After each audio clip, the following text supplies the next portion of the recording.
Good evening and welcome to the video of my workshop. I decided after seeing so many shops on YouTube, I thought that once mine was cleaned up I would shoot a video of it. So here it is. My shop is located in a warehouse built in the 1940s with wooden floors and three-phase power. I've been here a little over 20 years. Been woodworking for almost 40. Started commercially about 27 years ago down in Lewis, Delaware. Let's start right over here. This isn't a very significant machine, but this was my first machine, purchased when I was 12 years old. My father about had a fit when we went to pick it up. It was saw it in the newspaper. A woman had it for sale. Her husband had died and had it for sale. It's a 9-inch DeWalt ray arm saw, circa probably about 1968. And for probably the first 12 years, this was my main power tool, and still in use. It's a good machine. There's some things that I still use it for that I keep it right next to my bench for quick cutoffs and things like that. So it's been, a very serviceable machine. This is a card catalog I purchased at City Auction about 27 years ago from the city of Rehoboth. Came out of the Rehoboth Beach Public Library, and half the drawers were missing, so I had to rebuild those. I now use that as a storage cabinet for screws and fasteners and things of that nature. This is a wooden tool chest that I made as a student at Fairmont State University while I was there in the Industrial Arts program, and I still use it to keep most of my hand tools. And this is a set of cabinets that I built shortly after I opened my shop in Lewis, and people would complain or come in and want to see my work, and I didn't have anything to show them because I didn't have a showroom. So I had a job that had some Honduras mahogany left over, so I built a set of shop cabinets out of Honduras mahogany, and still in use. This bench was built when I opened my shop, put it together very quickly with the idea that it would be temporary, last me for a year or two before I could build a proper bench. 27 years later, it's still in service. I never did get around to putting vices on it. What I use for a vice is just very simply this wedge mechanism, and I've been using that for about 27 years now, and it has sufficed for that long.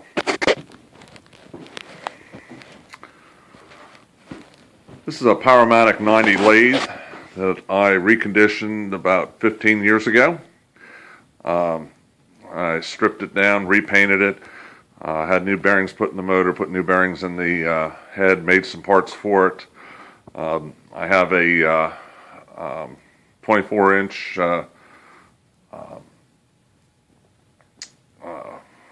tool rest for it. Got several face plates, chucks, whatnot. I also have tooling to spin metal with it. It is currently a single-phase machine. I intend to eventually switch it over to three-phase, so I can put a frequency drive on it. This is the older model that has starts at 1,000 RPMs, and I'd like to be able to ramp the motor down a little bit from that. You'll notice I have my lathe out from the wall because as a left-handed turner, I tend to work from both sides of the machine. It's not very orthodox, but it's very practical, particularly when you're left-handed and doing bolt turning and things like that. It has a gap bed. I also have an outboard turning stand. I don't have it right here. I've got it upstairs, but I do have an outboard turning stand. I have a collection of Robert Sorby and Robert Larson turning tools that I use, some of them with special grinds on them. They stand right there to the right.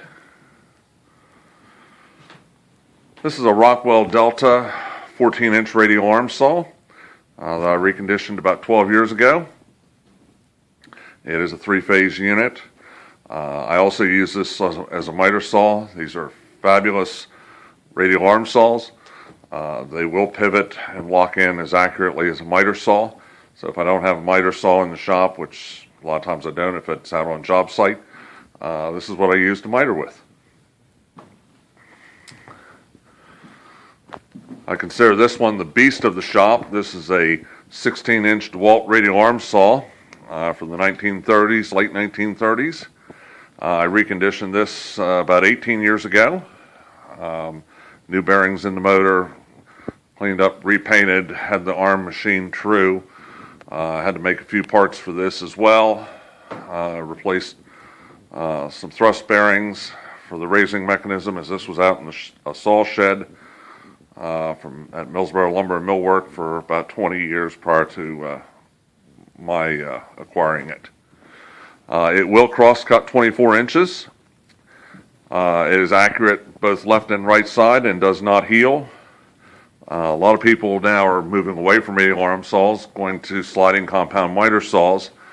I've yet to figure out why. These saws, if they're properly set up and properly used, will stay accurate. These have been set up probably about 12 years ago in tandem like this, and I haven't done anything to them since, and they're still perfectly square, both sides. I have another one, another radial arm saw that I'll put in the new shop when I build it, and I'll set it up for datoing. It's a 14-inch DeWalt. This is my lumber rack area. I didn't clean it up yet. I figure in another year or so I'll be moving, building a new building and moving, and I'll go through the lumber racks at that point. This is a sample of one of the samples of my work. This is a blanket chest ready to go out, made out of solid oak with a aromatic cedar bottom, and that is ready to go out.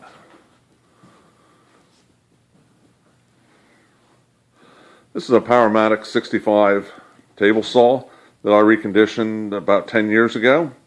Put new bearings in the trunnion. I had the motor, new bearings in the motor, and new wiring. I haven't built a Biesmeyer type fence for this one yet, but I wanted to put it in service, so it does have the original two-handle Powermatic fence. And this is a J-Line 14-inch disc sander. J-Line was a line of equipment that was made for Broadhead Garrett, an industrial arts supply company, back in the 50s and 60s. The nice thing about this machine is it's reversing, and also the table stays flat and the disc angles so that you can keep your workpiece flat on the table, which is a really nice feature. I reconditioned this machine as well. This is an 18-inch Powermatic planer from the mid-60s. I bought it about a year ago. It has a 5 horsepower single-phase motor. It is a direct drive motor.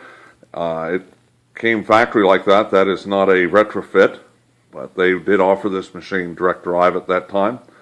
I consider these to be one of the finest planers that you can buy. It's actually my fourth planer. I started out with a 15-inch Bridgewood. I've had an 18-inch Crescent. I had a 20-inch Bridgewood, and then picked this one up about a year ago. I like the 16 and 18-inch Powermatic particularly because they don't have a section 1 feed roller, which the 20 and 24-inch have.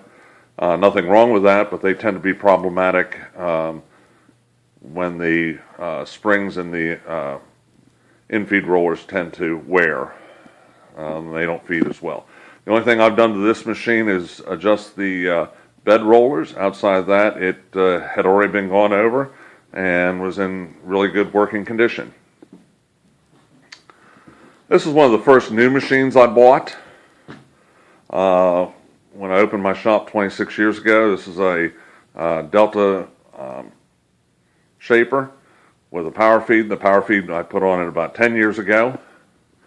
And I bought this and the Delta Unisaw at the same time when I opened my shop. This one has a 52-inch Biesmeyer fence on it with an outfeed table. This is my second joiner. This is an 8-inch Delta. I had a 6-inch Powermatic that I started out with that I reconditioned.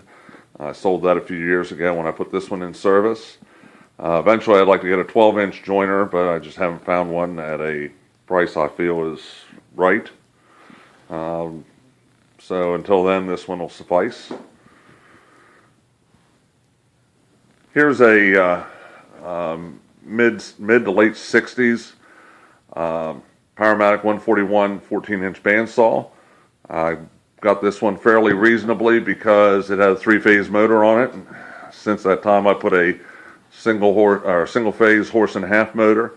Quite a durable, smooth-running 14-inch bandsaw. Very heavily built. Very similar to the 14-inch General that used to be made in Canada.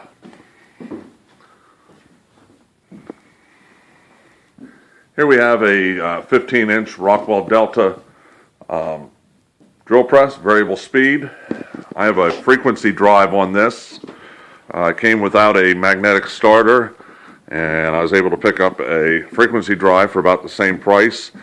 Eventually I get a 3-phase motor for the lathe, and I'm going to put the frequency drive on the lathe, and I'll just put a magnetic starter on the drill press.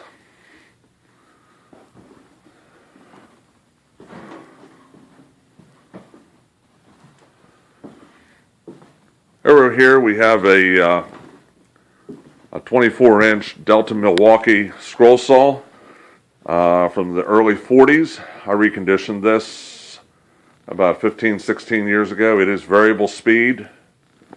Don't use it very much, but when I do, it's a smooth running machine.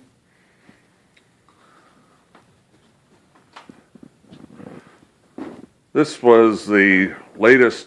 is the last new piece of equipment that I purchased about 10 years ago.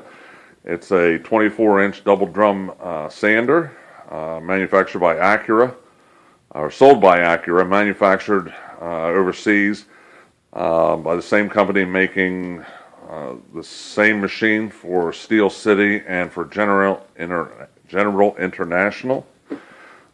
This was probably the biggest labor saver I've purchased. It's done a tremendous amount of work and has been very durable. It required dust collection, so I picked up a used Bridgewood dust collector.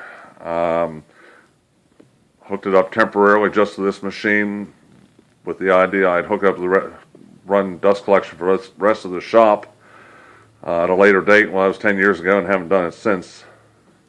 So I imagine I'll have to wait till my new building before I get dust collection.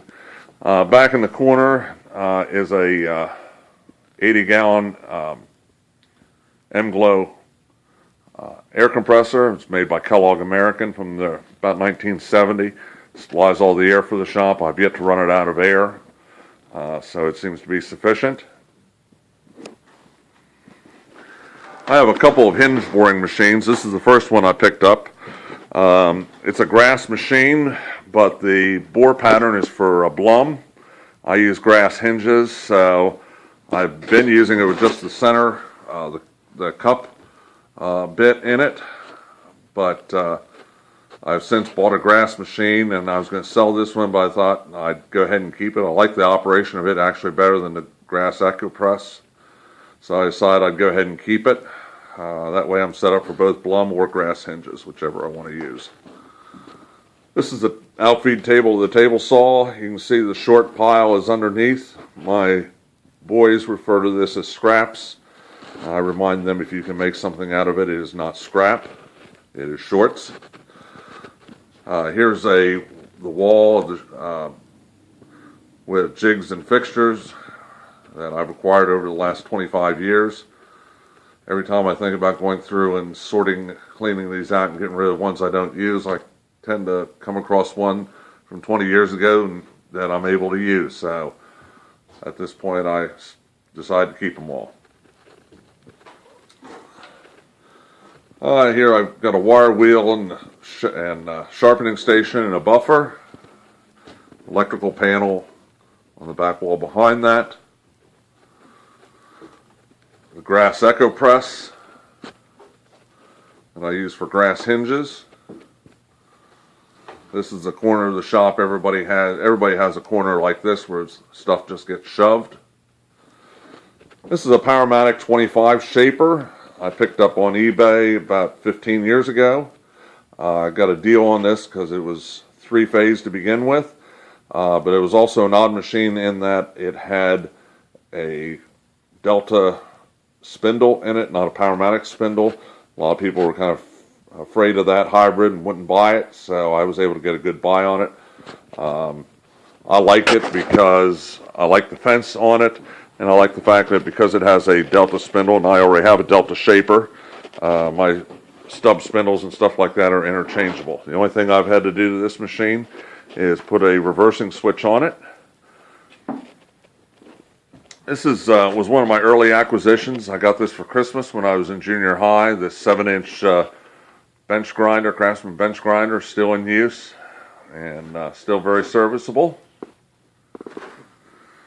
And this is my clamp rack. You'll notice I tend to be rather simplistic when it comes to clamps. I have bar clamps, I have C-clamps, and I have a few Bessey clamps.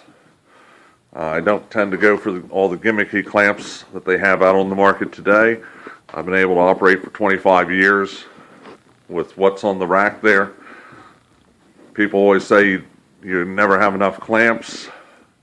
I've never really seen that as an issue. There's enough clamps on the rack there that if I'm clamping up panels or doors, by the time I run out of clamps, the ones I started with are ready to come out of the clamps. So I never run out of clamps. Well, I thank you for taking the time to view my shop video. And hopefully I'll shoot another one when I build a new shop in the next year or so. Thank you and have a good day.